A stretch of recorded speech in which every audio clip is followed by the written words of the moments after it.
Welcome to the Horror Boys. This is episode 8, and I'm Tanner. I'm Steven. Tanner, did you know that this is actually a monumental moment for us? Why is that? Okay, so this is my third podcast, and none of my podcasts have ever made it past episode 7 before. So assuming this gets edited and uploaded, this is a record. A new record. That's exciting. Yeah, I think so.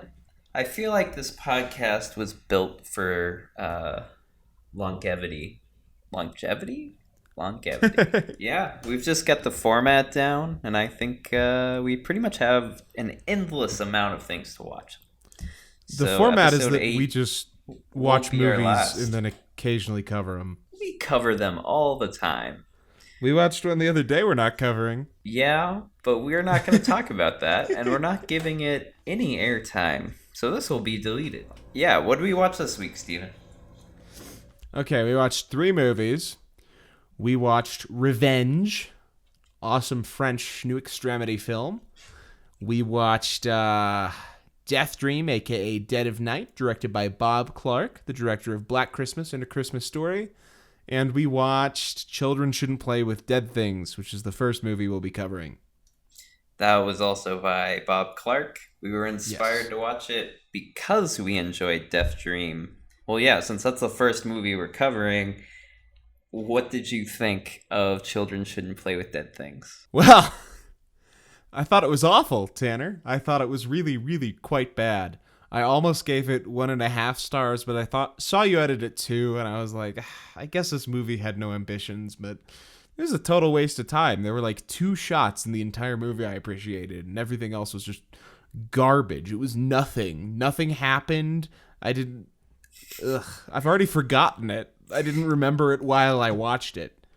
Yeah, I mean, I gave it 2 stars because I couldn't put my finger on just why it was bad besides it just being kind of boring, but it was competently made.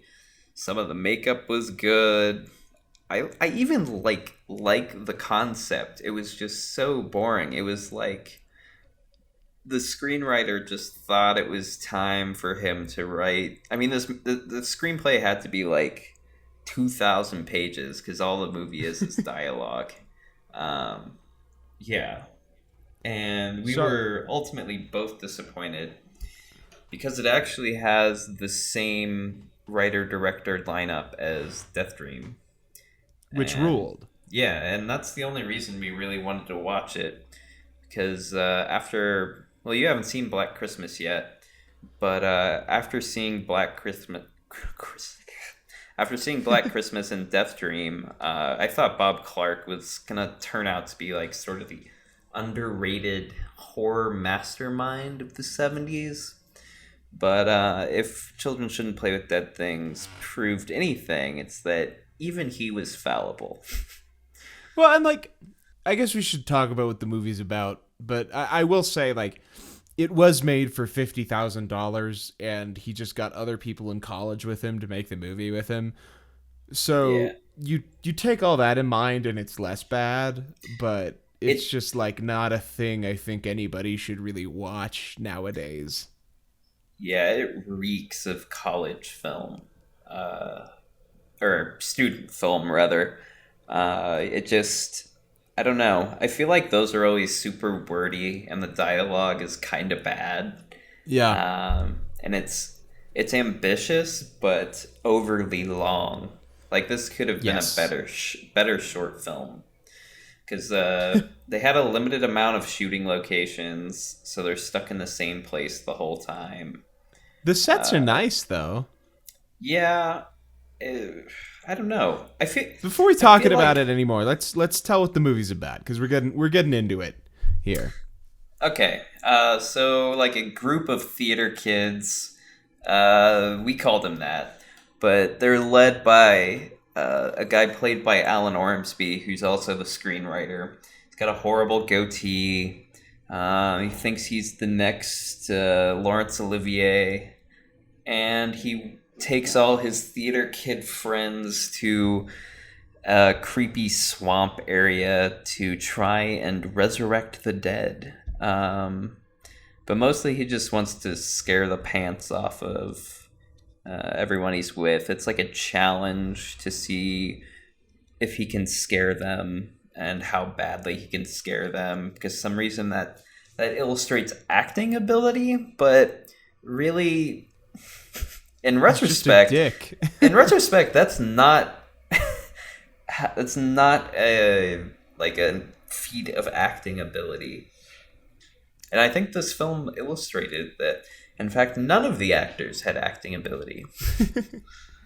Well, I did like you don't see people in the Blair Witch Project go on and have like really successful careers, and like that was built Yeah. on being scared genuinely. So I don't know why they thought it would. Yeah.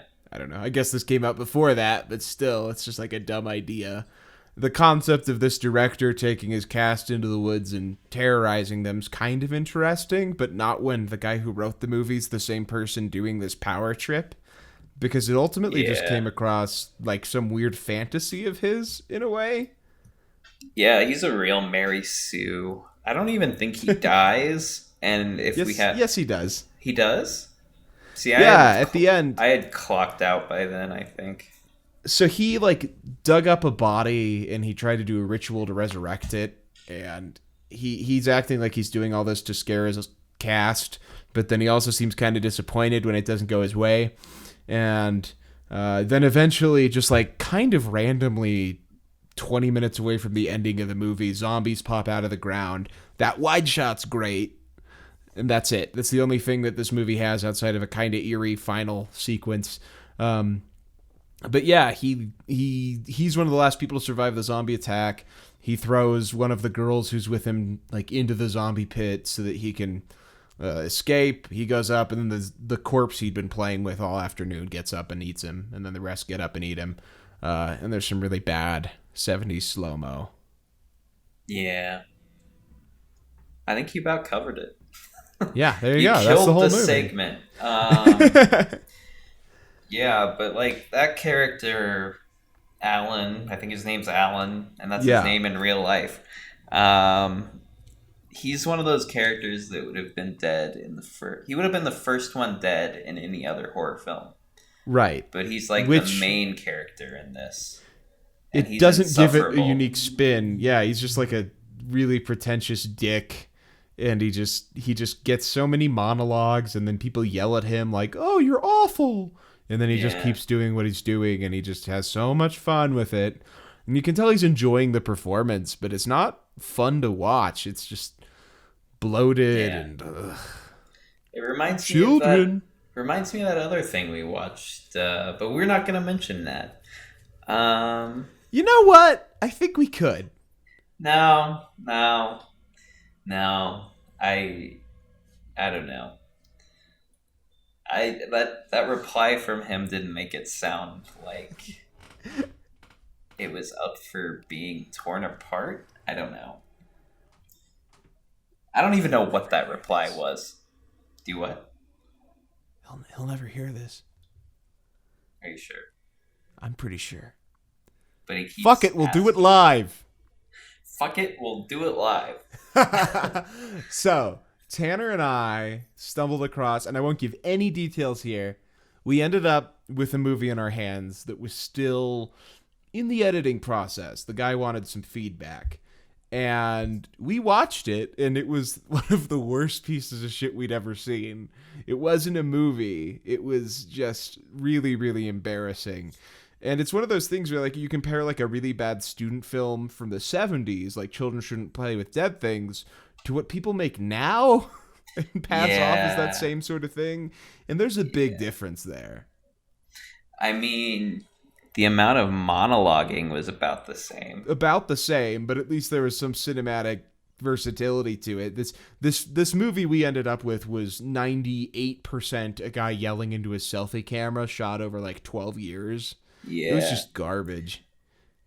And we were told, well, I don't know if we can say that. We were told it was a psychological horror film.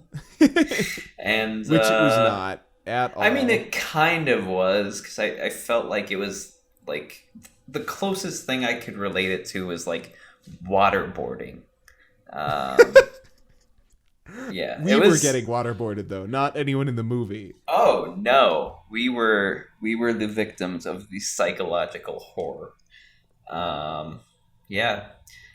So like, while children shouldn't play with the things was pretty bad, and I don't think either of us really enjoyed it. It was better than that piece It of was, shit you made yeah. us watch. It is the worst thing we've watched for the podcast, and I've finally broken my good streak by making Tanner watch something bad. And let's ignore the fact that I chose Blair Witch 2 and Dracula 2000 and And you Dracula watched 3000. 3,000 on your own. 3000 was better than 2000. I don't even believe that. You're missing out, man. Give it a watch. No. But Back to yeah, children shouldn't play with dead things. it Ooh. it uh they all dressed like Scooby Doo, so that was kind of cool. Yeah, so it opens with like this weird sequence of a guy getting killed in the cemetery by a zombie, and like there's some really interesting freeze frames and stuff that you didn't see a lot of at the time. There's a really weird score, and so I was into it there. I was hoping it would be like Equinox, where it was delightfully campy, but really just Yeah. lighthearted and had fun effects.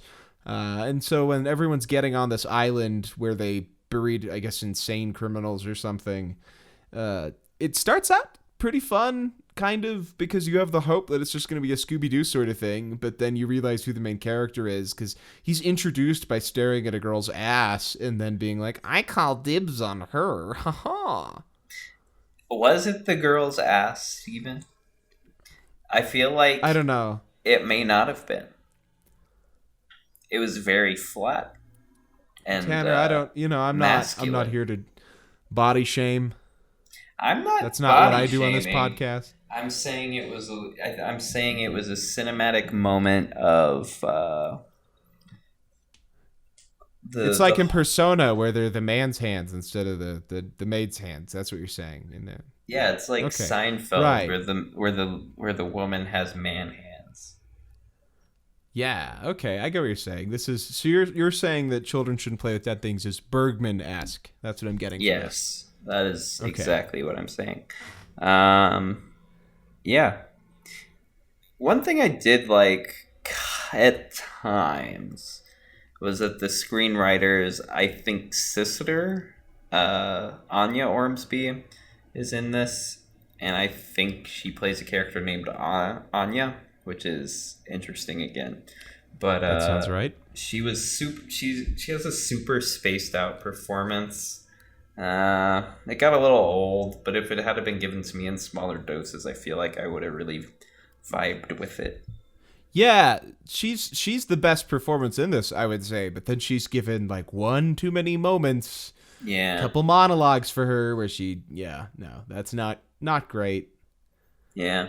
You know what? Honestly, I like the idea of this movie. It's just not introspective or well done enough for like the power trip to come across not just gross. Too much talking. That's pretty much what ruined it for me. Was just there were never moments of like silence, or I don't know. And then that one guy repeating how he peed his pants like 50 times, and that was about when I clocked out because I was tired of hearing that. It wasn't even like a good line, and they just repeat it over and over again for some kind of supposedly comedic effect. Yeah, there's some nice colors, and the sets, as few as there are outside of the cabin, I think are very nice. I like the way the cemetery's done. There's a lot of fog happening.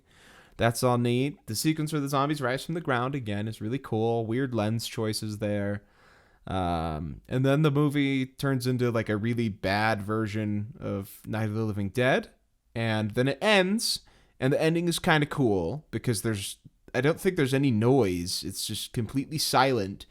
And it just has this shot of the zombies slowly getting on a boat, setting the boat up, and sailing towards Florida. Yeah, it didn't deserve that ending though. No, but would have been it was cool in neat. like a Romero film, like Dawn of the Dead or something. I mean, like, Zombie basically did the ending anyway, so. Did it? I Yeah, don't you remember when they get Zombie. Zombie end. Spoilers for the 1979 film Zombie, aka Zombie 2, directed by Lucio Fulci. At the end of that movie, they make it back alive to America, and it's overran by zombies. Oh yeah, I remember that. I got it Because in Zombie 3 confused, oh, I don't remember what happened which in was Zombie 3. quite easy to do. Zombie Can 3 we? was Zombie pretty 3 good. just got a Blu-ray release, and let's talk about that for a moment. So, Fulci directed Zombie 2. There isn't a first Zombie. It's like Zombie is Zombie 2 because they tried to market it as a sequel to The Evil Dead, and or not Evil Dead, Dawn of the Dead, because that was released as Zombie in Italy. So, Zombie 3, Fulci got very ill while directing, and so he left, and the Troll 2 director, and what was the other guy's name? Bruno something? Yeah, and he did another like classic Bruno bad Mattei? movie. Yeah, Yeah. They came in and they finished shooting it, and it's like actually kind of decent, but there's one scene in it that like really makes the movie, and I guess it's the only scene Fulci was proud of, and he came up with it. And it's just that someone opens a fridge and a zombie head just flies out of it, just right at the camera. And it's just out of nowhere. It makes no sense, but it's the one part of the movie Fulci was happy with. So I thought props that for movie like wound up looking pretty good and somewhat coherent for having 3 directors and a really weird editing process. Yes, I agree. I mean, maybe it's just because we'd finished watching the La Casa series, so we were kind of. Hey, some of those were good. I don't think we've talked about La Casa on here before. So that's No. in Italy. Evil Dead 1 and 2 were released as La Casa 1 and 2, and I guess the studio that distributed those there owned the rights to the name La Casa, so they just would rebrand random movies as being a La Casa film. The first one was Ghost House. Then you have Witchery that stars Linda Blair and David Hasselhoff. Was that the other guy? Yeah. Yeah. And then House 2 and House 3. And that's the La Casa franchise. Which one was the best? I feel like it might have been Ghost House. Ghost House was like the truest, I would say, as far as this is a weird Italian sequel to The Evil Dead. Yeah. But my favorite was House 2, the second story. Oh, yeah. Which may or may not have the greatest plot twist of all time. Tanner and I aren't sure if we interpreted the movie right, but in our heads, it's amazing. Our head canon says that it's amazing. I mean, I hardly even consider like the house films related to La Casa. No. You know what I mean? Like those wound up being what, 6 and 7? Yeah. Because after right. Witchery, there was another one directed by by the Troll 2 guy. What was Troll that 2 called? guy. I don't remember. It was just bad. The Exorcist. Beyond Darkness? Yes. Beyond Darkness. Yeah. There's another movie called Beyond the Darkness. I don't know which it is, but it had the kid from Troll 2 in it, and it was kind of yeah. No, it wasn't. It was just bad Exorcist. It's better than Witchery, all right? Don't call that movie good. Okay, so children shouldn't play with dead things. Not a good film, and not good. And by discussing it on the podcast, we went into approximately 5 million tangents, which typically means that the film is not good. If you want that for future reference. Yeah. But, you know, one of the guys I follow and respect the most on Letterboxd has it at 4 stars, so maybe this movie will appeal to someone. I don't know who, but the audience is there, probably. Who has it at 4 stars? Ian West, which is a really good Letterboxd follow. I'll shout him out. He was the same guy who had Blair Witch 2 at 3.5 stars, which also baffled me, because generally I think he has really good taste. But, you know, to each their own. Yeah.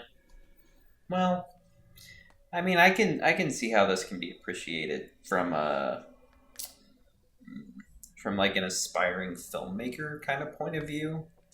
And if you and I had seen it at like the New Beverly, we probably would have dug it more in those settings. You know, like we love Tourist Trap, but how much of that is because we saw Tourist Trap there? You know. No, I rewatched Tourist Trap and it holds up. That is a great movie. I was riding the other day and I was like, I could use some Pinot Donaggio right now. And I saw the Tourist Trap score and I was like, hell yeah, I forgot he'd done that. Dude, it's a great film, and Chuck Connors just kills it. I mean, Back before they built the old interstate. yeah. Oh, Tourist man. Trap's great. Like, seriously, if you haven't seen that, it's on Shudder. It was one of the biggest inspirations for Evil Dead. It's awesome. Yeah, it's like, Texas like Chainsaw Massacre yeah. meets Pin. Pin. Oh, that's good. It did remind me of Texas Chainsaw Massacre a lot, which was really strange in hindsight. But it just Well, and the next night we saw a, Texas Chainsaw at the New Beverly, which was cool. yeah, but Tourist Trap had a scene that was a lot like the sliding the door open, grabbing him, and closing it scene in Chainsaw. Yeah, You know what I'm talking about?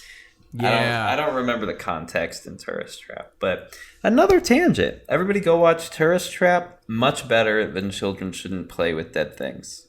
Hot take. Hot take. Here's a hot take. You want a hot take? Give me a hot take. All right. You haven't seen these films, but I'm sure you'll agree. Okay. Deadpool 1 and 2 are absolute garbage, and nobody should watch them. I wholeheartedly agree.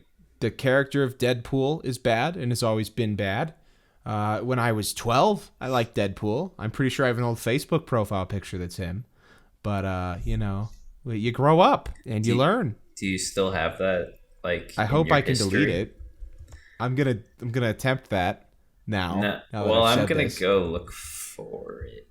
I had to drive 2 hours to see Deadpool 2 because I had a friend who wanted to go, and dear Lord, It's not about the Deadpool. It's about the friends you made along the way. I don't know. You're so small in all these profile pictures. I'm How gonna. long have you had a Facebook? I don't know. Still looking. Nah, I don't think it's here. Let's look at cover I don't photos. think I've had that. Cover photos. All right. No, it wouldn't have been a cover photo. All right, cool. All right, All of I am these are- Deadpool free. All of these are just murdering Jodan Baker.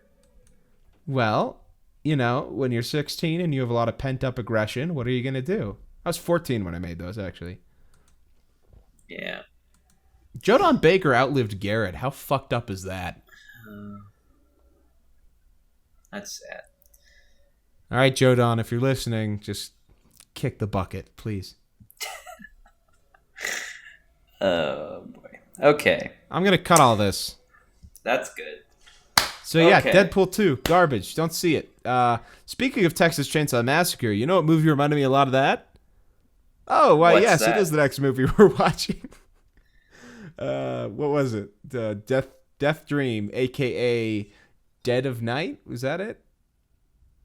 Yeah. Why does it have two titles? Do you know? I'm not sure.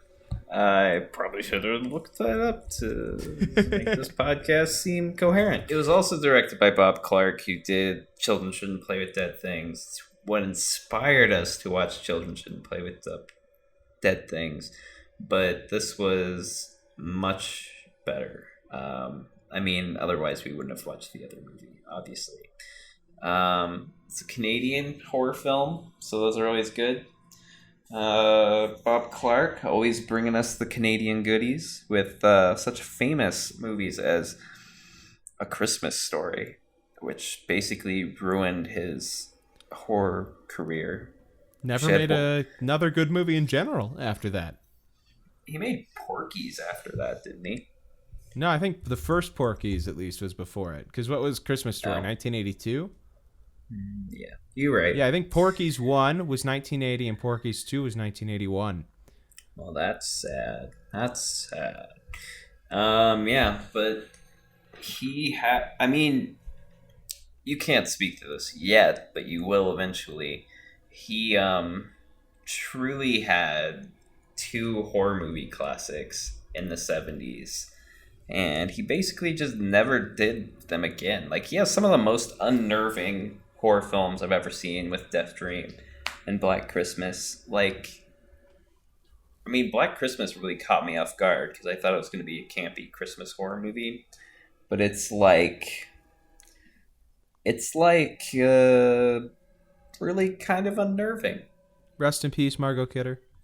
True. Shout out to Margot Kidder. One quick little tangent. If you haven't seen Brian De Palma's Sisters, get on that. It rules. She's great in it. I think she plays 2 performances.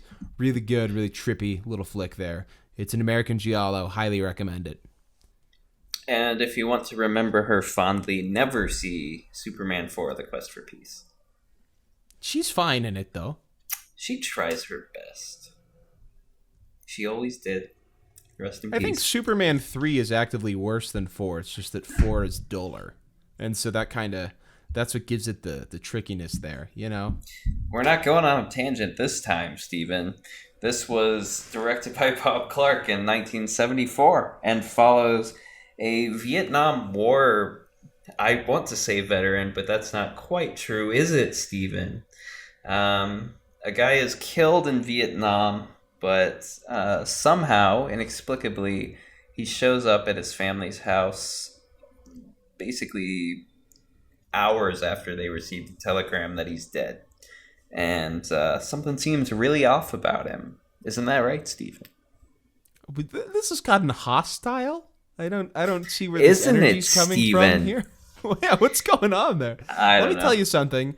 I unanimously get back, except from people who try to listen to the podcast for, like real purposes to learn something or something. And I don't know how you'd come to this for that.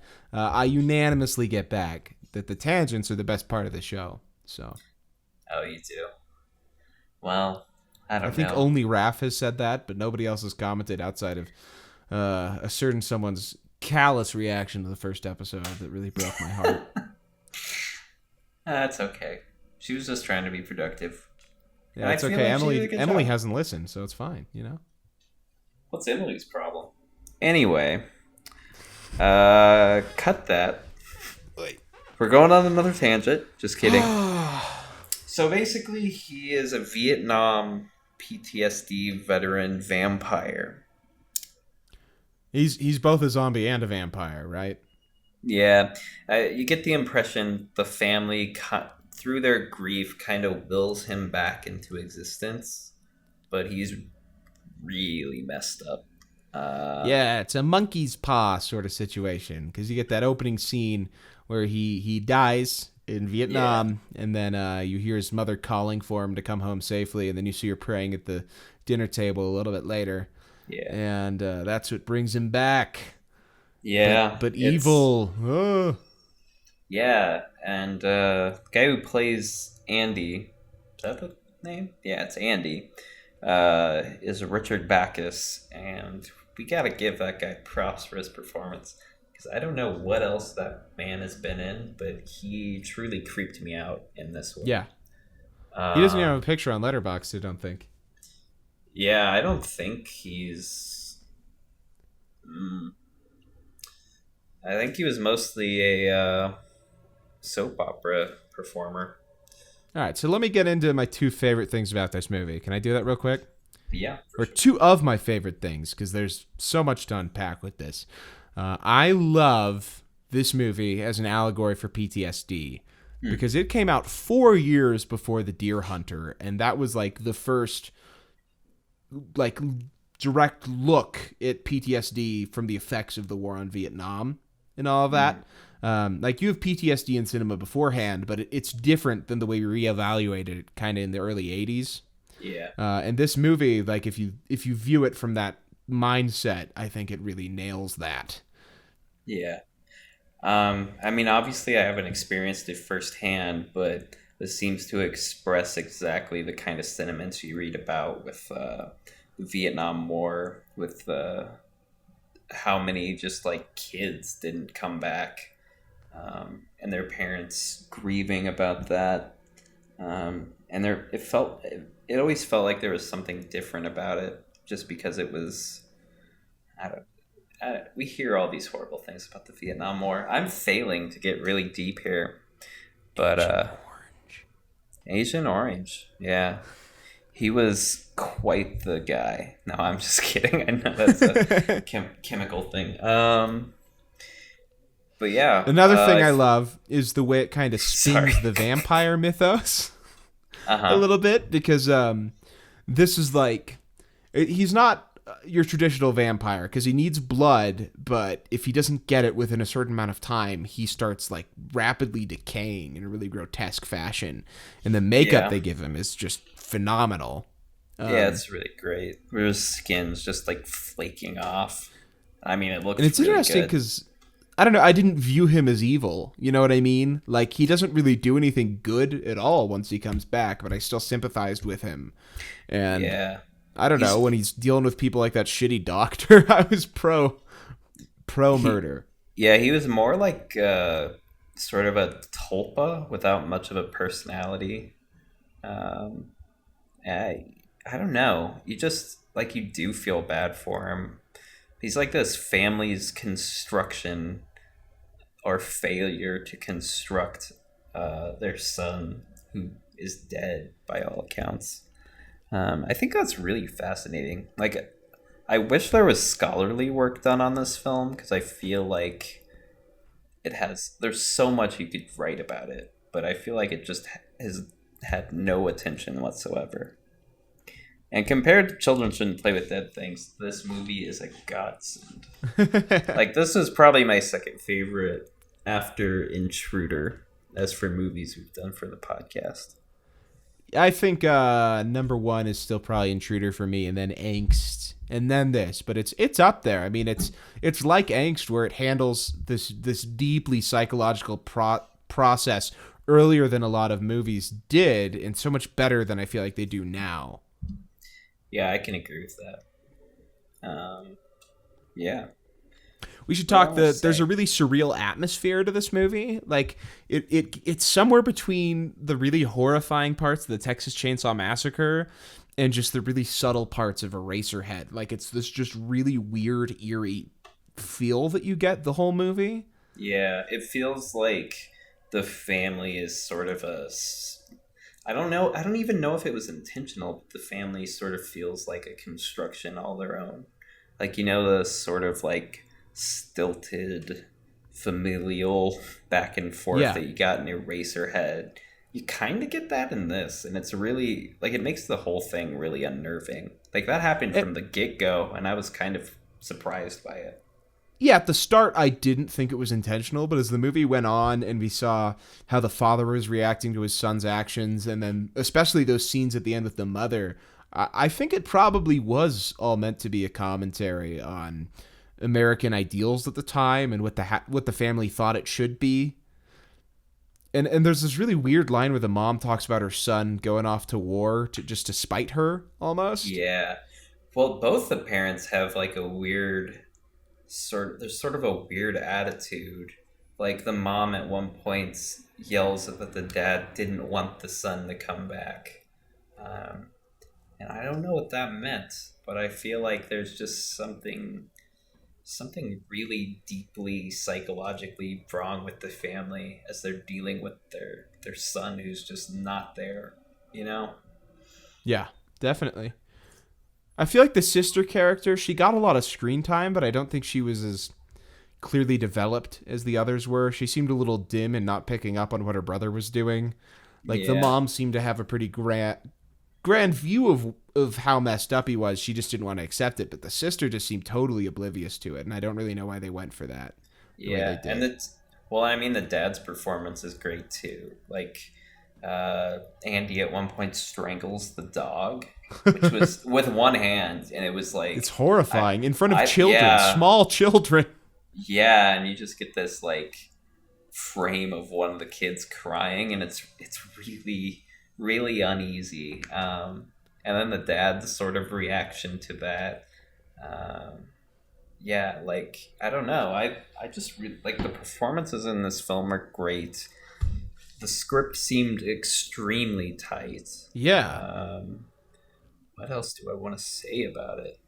Gorgeous cinematography, like really nice lens choices. I mean, it still has a B movie feel, but it's kind of like it doesn't quite get to that Texas Chainsaw level of like, wow, I'm actually actively watching an art film right now. I don't know why this movie quite has the reputation it does. But Deathdream comes close to that. It just doesn't. It's different because it's not going for an almost documentary and snuff film sort of look. It's doing its own thing, but it's very cinematic in its own weird little low budget way. Yeah, I mean, it just got a Blu-ray release not that long ago, and it was more than deserving of that. Because it is a beautiful film. I mean, both of Clark's films were pretty like visually interesting, or I don't know if Children Shouldn't Play with Dead Things was interesting, but it looked good. No, I think that movie used a lot with its locations and all that. I mean, Yeah. they knew what to accentuate, and when the movie needed to look good outside of the choppy slow mo, I think it looked pretty great. Yeah. Do you want a fun fact Sure. that I didn't know this at all? This is one of Tom Savini's first jobs in the horror industry. Ah, okay, That's that why makes the sense because makeup the looks effects so look great. good. Yeah. Yeah, I didn't know that at the time. that makes But me like it even more. yeah, I mean, it looks really good. So even in his humble beginnings, he was literally one of the best. But The yeah, soundscape. I don't know who was in charge of that, but that also has a very Eraserhead sort of vibe to it. And this is a year yeah, before anyone would have seen Eraserhead, right? I believe so. That's crazy. Because it It almost may, feels like a reaction to it in a way. yeah, well, I mean, I think Eraserhead was 3 years later. Yeah, Really? Eraserhead was 77? Oh, I 77. thought it was 75. Wow. He started Yeah, shooting it in like 71 or 72, though, right? something like that. But I think the composer you were asking about him, I think he also did Black Christmas, Okay. and the soundscape is pretty close to the same. Um, yeah, he just has this really unnerving soundtrack. Like, I'm struggling to think of a different descriptor because the Death Dream and Black Christmas are just really like viscerally unnerving films. Um, above all else for me. Yeah, no, Yeah, I can compare it to other movies in terms of things that gave me similar feelings, but it's a uniquely original movie in the way it spins everything it does together. And I can't recommend it enough.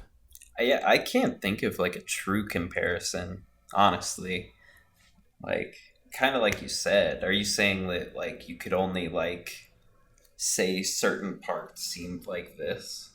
Yeah, I Like, mean, it gives off vibes like Texas Chainsaw and vibes yeah, uh, like Eraserhead in moments, but I mean, it's not. If you look at the movie just like in story or execution, it's nothing like those films. So, I mean, they just yeah, have to give it props for being so boldly original. And I'm shocked more things didn't copy it afterwards, or at least yeah. noticeably. I mean, this is easily one of the strangest B movies ever because it does not stick to any sort of formula. It's like someone saw like vampire in the script and they were like, "All right, you're in," and they didn't look at like the darker implications of it.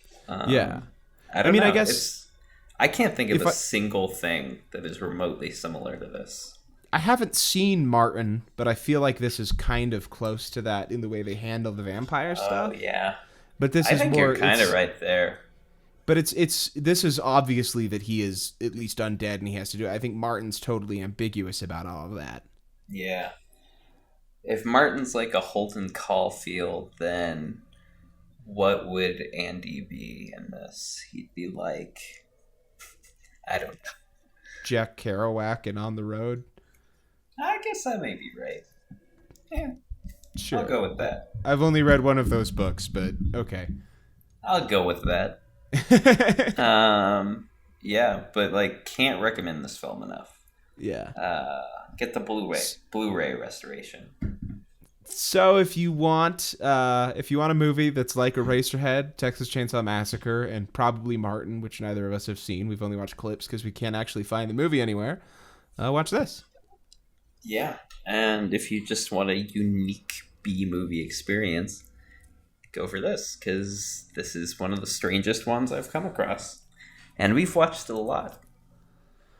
Yeah, we should watch more of these just like really weird balls to the wall 70s movies and less like, hey, check out this early 2000s piece of shit Blair Witch sequel I found. We actively had to like try to find that film. I don't think I paid for it. I think it was in a free trial. But that was a Yeah. lot of work. That was a lot of work. Too Yeah. much work for that It was terrible. on like Showtime or something. I think we watched it letterboxed and I didn't even care. I was like, whatever. Yeah, We're it cropped in, I was guess. not good. Not good. That is my Deathdream is good. Good. Yes, great. Good. I gave it Okay. 4 stars and a heart. What did you do? 4 out of 5, mind you. I gave it 9 out of 10. Yeah, I don't really have any. I feel like I've defended it this whole time. That rating, just being so unique. The effects look good. Script's tight. Uh, just like it's one of those films that makes you feel a way that is novel that you won't get from other films. So I think It that it is put one me of on those edge, but it ways. it didn't Oh, go respond to ahead. I didn't respond to it on an emotional level, you Uh know? huh. Yeah. And like there's no moment in this like the ending of Texas Chainsaw where the girl's running away and Leatherface is chasing her and I'm like genuinely terrified for her. Yeah. Um I don't know. I felt like some of the lines hit hard.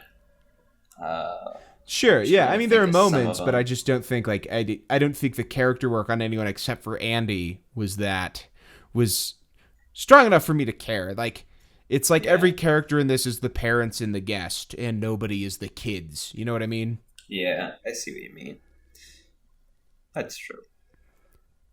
Still, great movie. Yeah. I mean, really, really, really fantastic. And I want to watch it again soon, and Yeah. I'll probably bump it up then. We'll see. Warrants a rewatch. I think that about covers it for Death Dream. AKA Dead of Uh, Night. yes. And up next we got. I think we wound up doing things in chronological order today. So we go from the 70s all the way to last year, and it's just now hitting theaters, but it's been made. French film Revenge, directed by Coralie Ferraguet. I don't know how to pronounce it.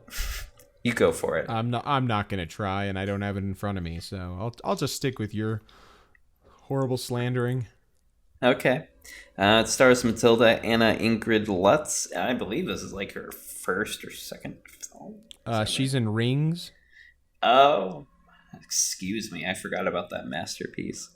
Um, but this is this director's feature film debut.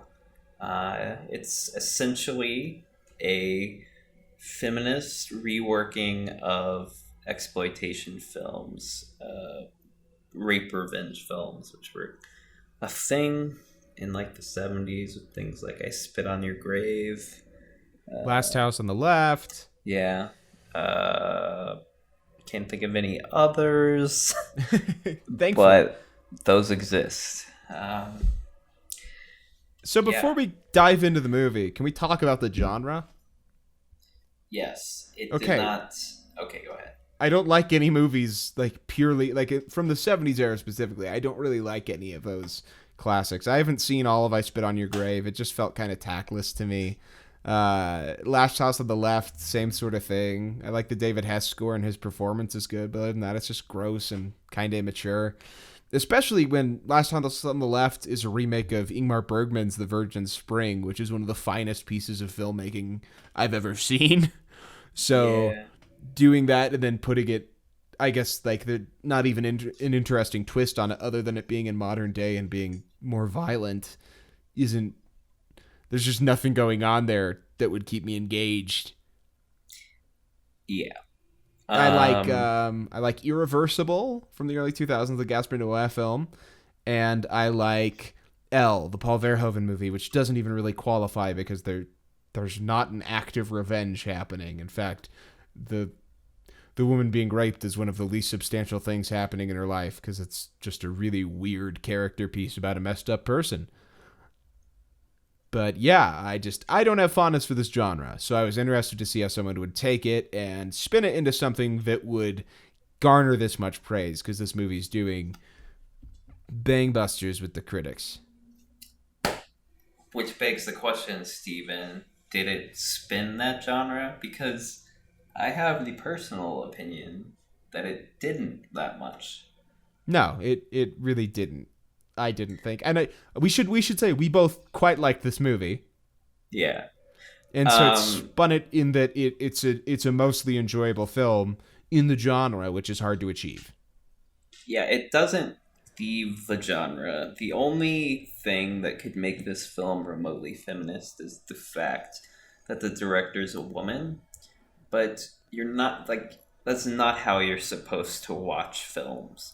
Like if you didn't know the gender of the director, this would be plot wise would be equivalent to a rape revenge film from the 70s directed by a man.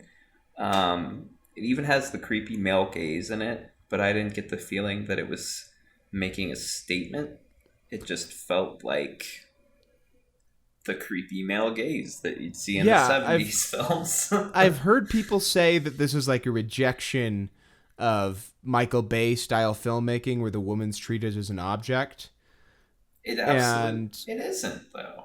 no, I don't. Maybe we just didn't get it. I guess I don't know because it's when there are just shots of the girl like it's just her ass. Like it's not different to me because of who's directing it. You know, I mean it's Yeah.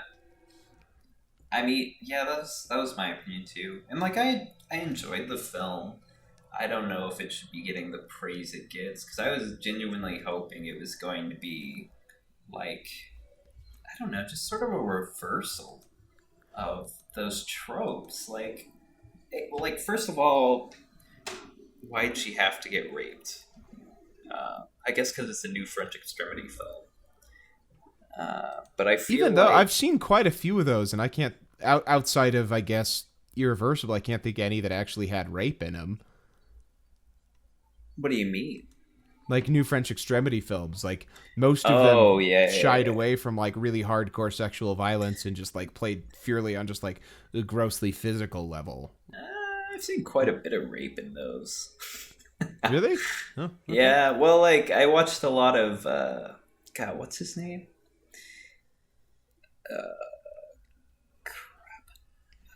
I've seen High Tension, Martyrs. I love Martyrs. It's the only one that I really adore out of those, I think. What did I watch?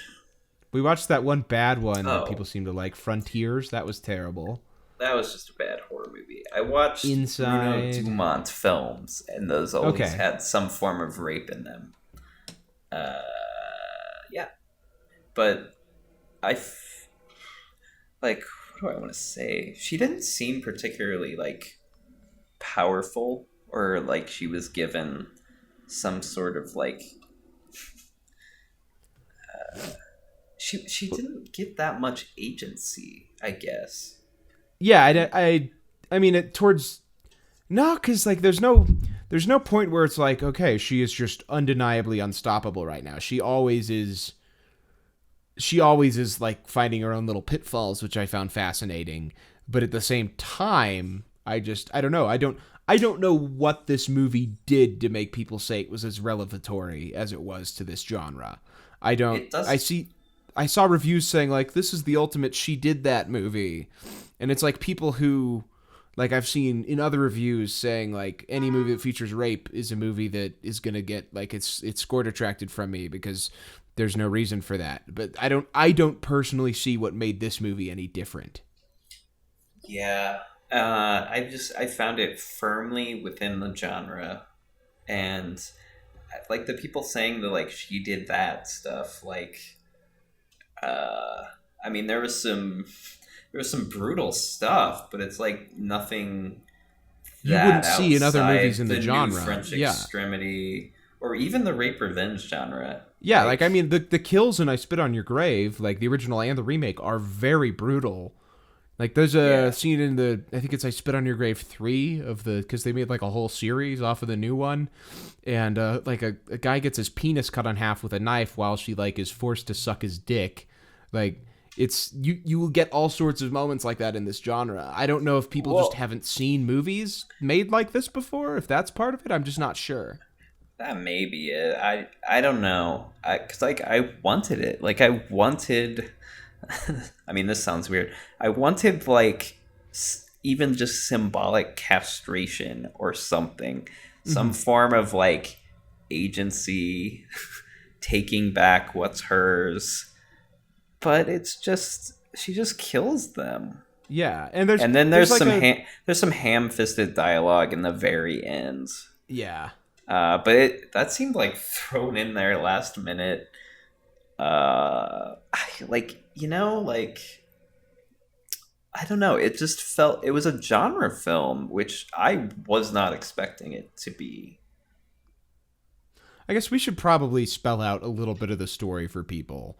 Oh, yeah. This girl is a mistress at like a cool vacation home in the middle of nowhere with, I don't know, some guy who's famous and has a lot of money.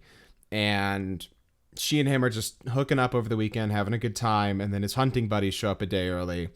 And she's having like a good time with them. They're obviously creepy. And then while her boyfriend or whatever is gone for a couple hours, she gets raped by one of the guys, and The other one then just he kind comes. of watches.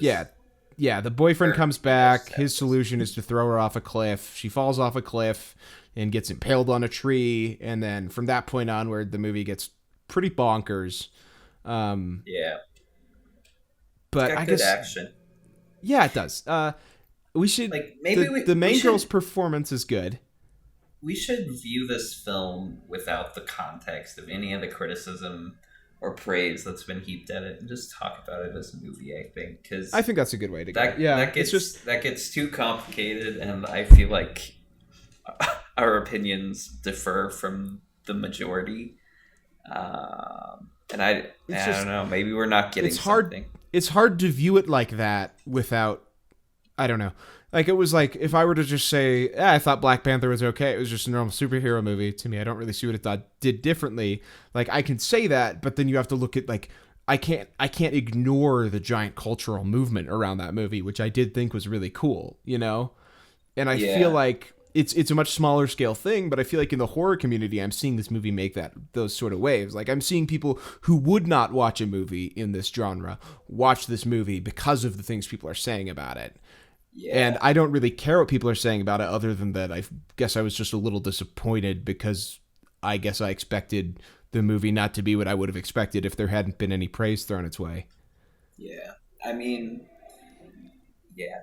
I mean, this was a very enjoyable film, Yeah, and I regardless will of all say of that. in the days past watching it, like Emily and I have talked about it a couple times, and we were like, yeah, like it was pretty fun eventually, and we did like it, but I yeah, I don't know. I guess the fact that it ends up being tolerable at all, I can totally praise the director for, and for the most part, it's a really good looking movie. So it's 100% competently made. I'll watch whatever this person does next, without a doubt. It is odd to see it getting pushed the way it is. Like when Raw was getting the praise it was, and I drove 3 hours to see that in theaters, I got it. I was like, hell yes. And this is just a different experience for me. I feel like Raw does like the sort of meaningful work that this film wanted to do better. Yeah, I think Does that getting make a woman sense? who's empowered but also like scared of her own capabilities is handled much better in Raw than it is in this.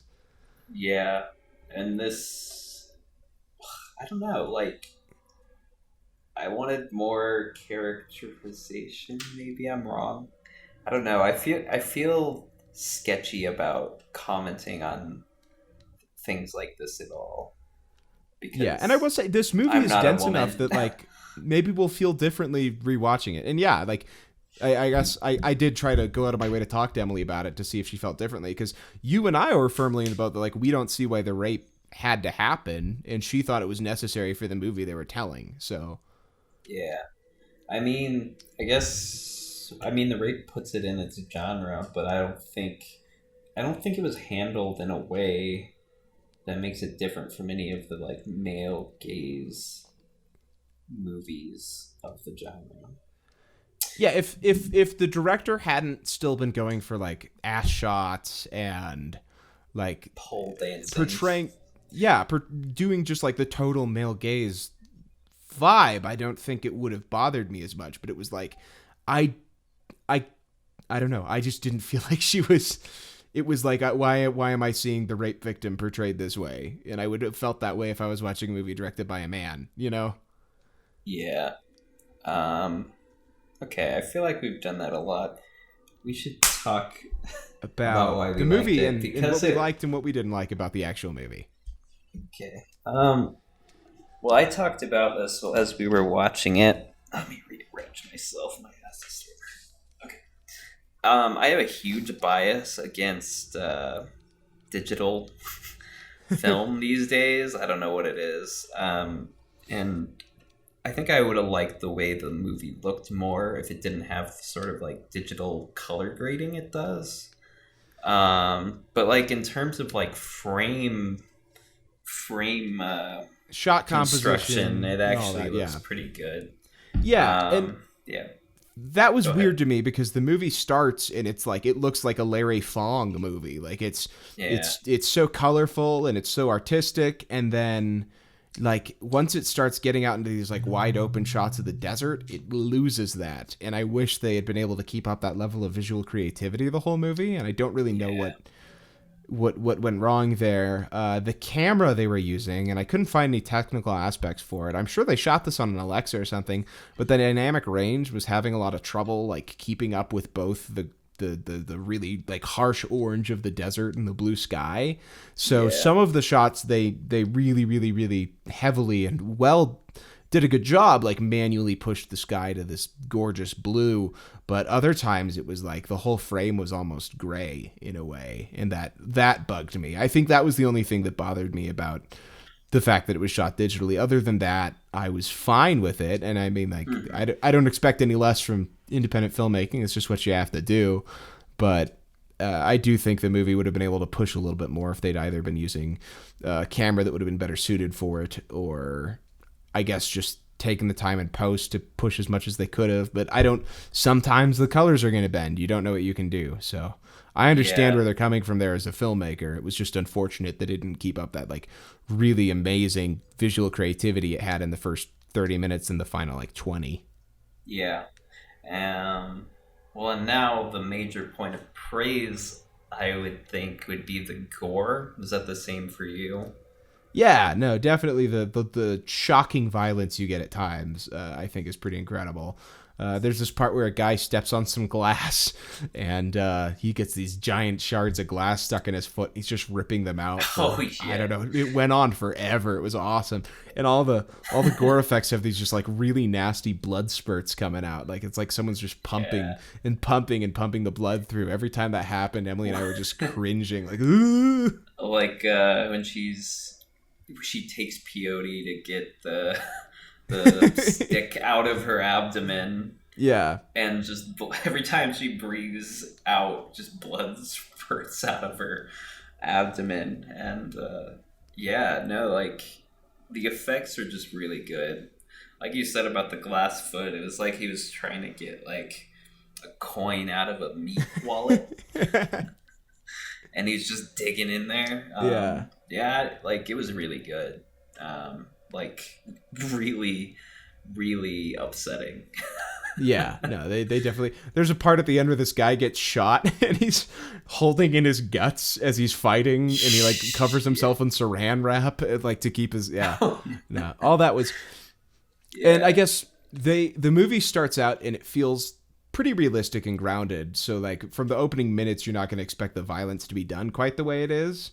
But then the rape scene is like the tempo of it is like oddly comedic in a weird way. Did you get that at all? Yeah, like when the guy walks out. he walks out and he turns on the TV, and then like it's like cutting back, and like there's too much rhythm to the way they executed that made me like uncomfortable. I was like, I don't know how I'm supposed to be reacting to this, because I'm horrified because I care about this girl, but like, why is this done the way it is? Well, that's another way in which I thought that this was in the wrong genre to be a feminist film, because it's New Mm-hmm. French Extremity, so its main goal is to shock you and upset you, and it does that. But that was the I only, mean, like, the first like 30 minutes, like after the rape and after she gets pushed off the cliff, like I didn't find anything like that shocking or that upsetting. It was just like it became a fun movie. well, we're pretty seasoned. Some of that gore is like probably pretty upsetting I get, but to anyone that's not it's us. so unrealistic. Like, I mean, it's like the effect looks good, but then like what they're doing with it is very silly.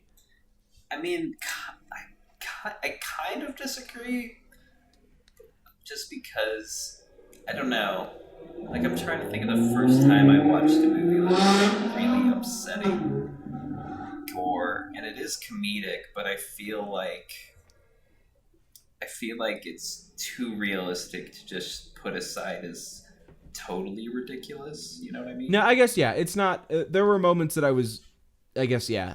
I agree. It was just like the tension that was at the start that I guess I expected for the whole movie wasn't there beyond that. You know, like Blue Yeah. Ruin is a movie I kept thinking of while watching this, and I think Blue Ruin manages to like ride that dark comedy line really well while having like really extravagant gore effects like dispersed throughout the movie that are still a little over the top but well done. In this Mm. movie, it's like, okay, she's about to have to cauterize her wound, and this effect's really gross, but like also the amount of blood she's losing is that would just make someone faint. She would be in shock right now, Yeah, even with the that's true. peyote. And like, I mean, you read Roger Ebert's review for Reservoir Dogs, and he's complaining about that, and it's like, well, why are you complaining about that in a Tarantino movie? But Yeah. then at the same time, like they didn't know when it released, so it didn't bug me. I guess I don't. I would be shocked if someone was like truly disturbed by the gore later on in this movie, because it's all just so incredibly over the top, even if it looks realistic. Yeah, I guess that's true. I mean, the final scene when everything's just red, Covered because in blood. Yeah. both of them are losing blood. It's just absolutely goofy. Um, but yeah, like tonally, I wasn't sure what to think of this movie. I really enjoyed it on the basis of like plot and like action, Hmm. but tonally, I wasn't sure what to feel. Yeah, I And I don't. feel like that should have been clearer based on what I've been told about this movie. Well, but I've been thinking about it in the coming days, because it wasn't a movie I wanted to make like a really brash decision on, you know. Yeah, And I don't know. I think I'm gonna have to watch it a couple more times, but I don't know if I want to, because the first 30 minutes are so nasty. yeah, yeah. That's a good point. Which, I mean, that's not a fault of the movie. I guess it's just. I guess I expected this movie to be a little more enjoyable. Which, Yeah, congrats to the movie for it to not be. it was. They I mean, the handled it well. last hour and a half are really, really enjoyable. Yeah, once she gets pushed off a cliff, and we read a review by Sean Baker, the guy who did the Florida Project and Tangerine, which are both excellent movies. Highly recommend them. I think they're on Amazon Prime or Netflix.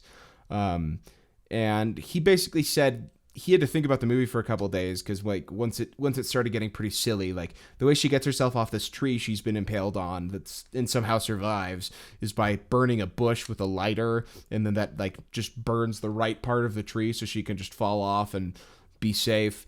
And he said that from that point on, the movie enters a fantasy world almost, where it's her fantasy, where she's not going to get exactly what she wants, but she's going to be able to strive to get her revenge. Kind of like the movie has a shift there, and it's not really a tonal one. It's just like the movie changes. It's odd. Like it's made with the same mindset, but then it's like she just cauterized herself with a beer can, and now the phoenix on the logo is like very sexily like imprinted on her body, and we're gonna show Yeah, it a lot. yeah. I mean, that review made me feel like it actually, like the film actually functioned more like I expected it would. Uh, but I didn't have that experience at the time, and I've been sitting on it for a long time, and I still just don't know what to think. I'm almost just wanting to be at the point where I say I enjoy the film, and I wish I felt like Sean Baker did, because I really love how poetic he made it sound. Does that make Yeah, but sense? I just didn't get that experience while watching the movie that much. Yeah, that's why I might want to rewatch. Well, I bought I it, think is so I'm I excited think to it's rewatch it. yeah, I think especially that sort of reading of it warrants a rewatch because I didn't. Because, like you said, there's no tonal shift, so I didn't really get that at the time. It's only in hindsight that you see that this is kind of her, uh, you know, all a fantasy. I don't know. I But guess even then, it doesn't. I wanted more like brutal woman castrating man. Uh, you know, I'll give this movie props though. Like, I mean, there's no outside of a little bit of dialogue at the end. There's no Yas Queen parts of this movie. You know, like it's the effects of what happened to her do haunt her throughout the movie, and even at the end when she's gotten her vengeance, like she still seems kind of destroyed. And so the yeah, fact that the movie was able to, I don't know, I guess actually instill the weight of what they'd done to her in it to me, I found that pretty profound to an extent. And yeah, maybe that alone and the fact that it doesn't treat that lightly after the matter is what made this such a grand feminist statement to so many people. yeah. I guess yeah. I actually really agree with that. This film makes my head go in circles, um, mostly because I want that viewpoint, and I can see how you can get there. And I'm just gonna stop thinking about the genre it's in Yeah. because I feel like that ruins it for me. So if I separate it from the rape revenge film genre, of which I think it is firmly planted in, then I can sort of read it more as a feminist film.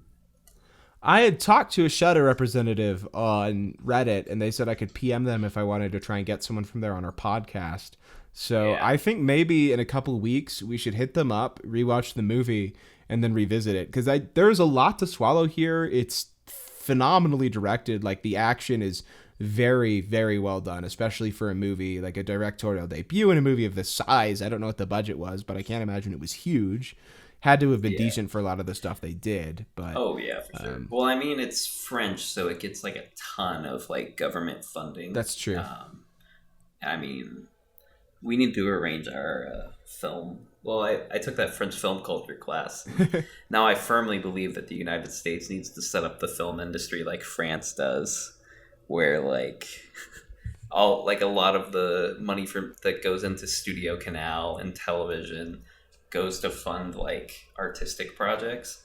hmm Well, Um, like Inland Empire was only made because of Studio Canal, right? yeah, exactly. You got a lot of money from. Uh, I can't think of I can't think of the agency that does it. But Can since we? like the '90s, you get a bunch of great like French films that are almost entirely funded by like the government, and it's like Which is money great made. because you get some really, It's really not like fucking good movies. taxpayer money either. It's just like money that like entertainment corporations pay to the government. That's Yeah, cool. I yeah, appreciate it's that. real nice. Can we talk about the performances?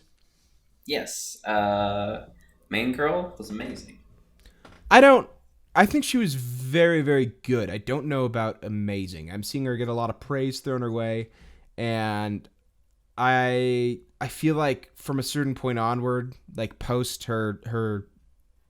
uh, her cauterization that gives her the phoenix, she basically has one facial expression.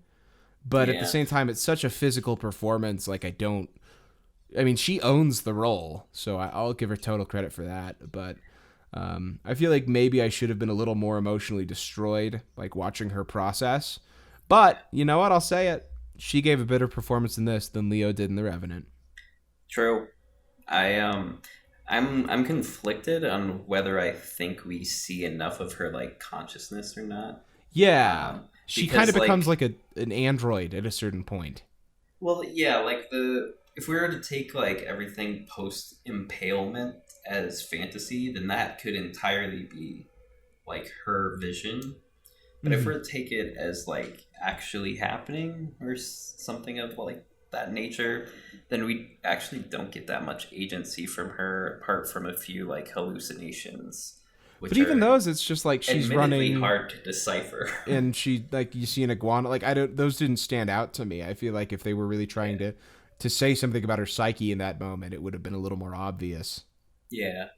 I mean, that kind of brings me to another point. There's some great like artistic shots. Like I think one of the ones that disturbed me the most was like the guy chewing on a candy bar. Oh yeah, and they reuse that. Oh, and there are those really sharp like magnified almost shots of ants and such. I Oh, really loved that. I thought that was really cool. Those were almost Lars von Trier-esque. I was into that quite a bit. the one of the ant almost drowning in like blood drops. While she's impaled on the tree. Yeah, no, Really creative. And yeah, that no. was The vision in this is just so bold. yeah. I mean, I feel like two of the films we talked about today could have like warranted their own episodes because there's just so much to unpack about this and Deathdream. That's definitely true. I agree. But yeah, it was a good time. It was a pretty good week apart from that last film. The first film we covered, but the last film we watched. Last one we watched. Yeah. Do you want to go into any more Anything else? detail, or do you think you're done? Well, are you done? Well, I was just gonna say, the actor who played the rapist in this, Oh yeah, I forgot we were talking about who I believe is a friend of the director, he comes across creepy, but I don't know. I didn't buy something about his performance. It just didn't feel quite right to me. It was he felt like it was like Christoph Waltz in Spectre, where it feels like a child playing a role that should be really well done, but then it's not. Like I got just like a really weird off vibe from him that I don't think was intentional. The fat guy was really well done. The boyfriend was excellent, but this guy just, I don't feel like I was able to see what he was thinking beyond like, well, I'm a rapist now, and oh, I feel bad that this girl we're hunting her. Like, we get a lot of time spent on this guy, and it seems like they're almost trying to set him up for a redemption arc to an extent, which they don't, which is cool. But it's like, why am I seeing this man's like flood of emotions right now? And I don't know if I was supposed to feel something then, or I was just supposed to see how pathetic he was, because he came across pathetic, but there was nothing more to him than that to me. Yeah, that brings up an interesting point. Like, we get a lot of the men after the impalement. How do you think this film would be different if we didn't see them at all? I think I would probably like it quite a bit more as long as it wasn't boring. Yeah, Like, I mean, I'm I kind of could thinking about that. I Been could like be The Revenant, misremembering, but except good. I think Blue Ruin is like almost 100% just the main character walking around, and so the moments when like the people catch on to him and stuff are genuinely really jarring. Yeah, yeah. Like, I feel like that could almost work better, but I don't know if we're like ruining the artistic vision. Sure, I'm This just is like yeah. you. This is like you trying to re-edit Inland Empire. I just wanted to put film grain on it to try and cover up the hideous digital aesthetic, which I've since come to love. So, I'm glad that I gave up on that project. Here, I'll do my David Lynch impersonation at you. You're ruining my film. Hang on, let me try again. Let me get this good for the podcast. You're ruining my film, kiddo. Is that good? I can't tell. That was sure. Yeah, that was acceptable. You're ruining my film, kid. No, like I can't. You're gonna cut all this. I don't know. My voice feels weird today. Don't put that in. Okay. Yeah. Yeah, I mean Okay. it's a movie that I feel bad almost talking about right now because I don't think there's enough going on here that a knee-jerk reaction to it feels wrong to me. And a lot of what we've said is, I almost wish the movie went this way instead of this way, when the movie is a bold artistic expression, and even if we haven't fully deciphered it yet, they do what they do. So I'm not going to give it a score just yet. I think we should revisit this later, because there's a lot to unpack with this movie, and I think I need to let it sit for a while, because while there were moments I didn't enjoy, I think once the movie really kicks into gear, it's something pretty special. So I definitely recommend this movie. It comes to Shudder in the fall, but don't try to go into it with no expectations if you can. Yeah, I would agree with that. I think the expectations kind of made me frustrated with it, whereas if I had no expectations, I would have found it to be the bold artistic statement that it actually is. Like, we should definitely appreciate it for what it is. And, like, I feel like I'm not capable of really giving this film its due because I am not a woman. Neither of us are. We're the horror boys. Yeah, I didn't give it a score either. I'm still sitting on it. Immediately after viewing, I knew I had to sit on it. And as you can tell, we're both sort of like going back and forth with it. Like, I honestly think we could have filled a whole episode talking about this movie. Yeah, I did too. I enjoyed the viewing experience. It was fun because my dad walked in for a bit and he was like, "What the hell is this?" Because he walked in right when the guy was getting stabbed in the eyes, and he was like, "I like this." Yeah. He said that. Something like that. Yeah, he sat down for like 30 minutes until another guy died, and then he left. This is like Bone Tomahawk. Remember when my dad said Bone Tomahawk was the worst movie he'd ever seen, and then we watched it with him, and like we all agreed it was fantastic. Yeah. Oh man, what a time. Okay, I'm worn out, dude. Yeah, I am too. All right, so Revenge, give it a watch. Let us know what you think. Like and subscribe to our BlueTube channel. Tanner, how you doing? I'm doing good. Yeah. Give Revenge and Deathdream a watch. Skip out on the one with the longer title. Theater kids are the worst. That's true. That's a fact. Yeah. Thanks for listening. Stay fresh, y'all.